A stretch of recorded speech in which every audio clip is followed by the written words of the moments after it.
The correct thermodynamic conditions for the spontaneous reaction at all temperatures is, किसी भी reaction के लिए spontaneous होने के लिए जरूरी है कि उसकी गिब्स एनर्जी नेगेटिव हो, मतलब डेल्टा जी उसका नेगेटिव होना चाहिए और उसकी एंट्रोपी पॉजिटिव होनी चाहिए। तो ये दो पॉइंट आपके हैं रिएक्शन के स्पॉन्टेनियस होने के लिए कि delta G should be negative and delta S should be positive, right? Okay, तो डेल्टा एस आपका पॉजिटिव केवल इसी केस में है, तो आपका आंसर इसमें ए है। लेकिन यहाँ पे अभी क्वेश्चन खत्म नहीं हुआ है क्योंकि मेन पॉइंट अभी बचा हुआ है। वो पॉइंट ये है कि देखिए डेल्टा जी बराबर delta H minus T delta S. यहाँ पे सबसे ज़्यादा बात आती है डेल्टा एच की, कि डेल्टा एच आप कैसे डिसाइड करेंगे कि इट शुड बी पॉजिटिव और इट शुड बी नेगेटिव, मतलब लेस देन जीरो और ग्रेटर देन जीरो, राइट?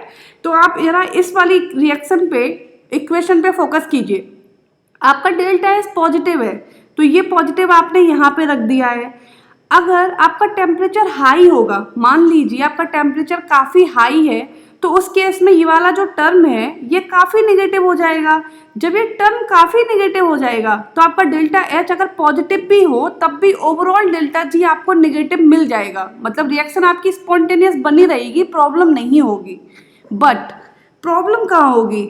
अगर आपका टेम्परेचर कम हुआ, अगर आपका टेम्परेचर कम हुआ तो ये वाला जो पोर्शन है ये लेस नेगेटिव हो जाएगा, लेस नेगेटिव। जब ये लेस नेगेटिव हो जाएगा तो अगर डेल्टा एच आपका पॉजिटिव हो गया तो ओवरऑल डेल्टा जी आपका पॉजिटिव हो जाएगा, मतलब रिएक्शन आपकी स्पॉन्टेनियस नहीं रहेगी, प्रॉब्लम हो सकती है।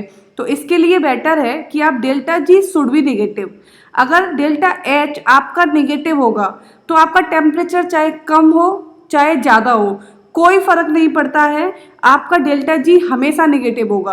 तो इसलिए आपको डेल्टा एच भी लेस देन जीरो रखना पड़ेगा। इसलिए आपका आंसर इसमें ए है, क्योंकि उन्होंने स्पेशली बोल दिया था एट ऑल टेम्परेचर। क्वेश्चन ऐसे भी आ जाते हैं कि वो पूछ ले at high temperature, at low temperature, तो इस वजह से अगर हाई टेम्परेचर की बात होगी तो आपका डेल्टा एच पॉजिटिव चल जाएगा, ठीक है। बट अगर लो टेम्परेचर की बात होगी तो डेल्टा एच हमेशा आपका निगेटिव ही होना पड़ेगा, तभी ओवरऑल आपका डेल्टा जी निगेटिव होगा, ठीक है।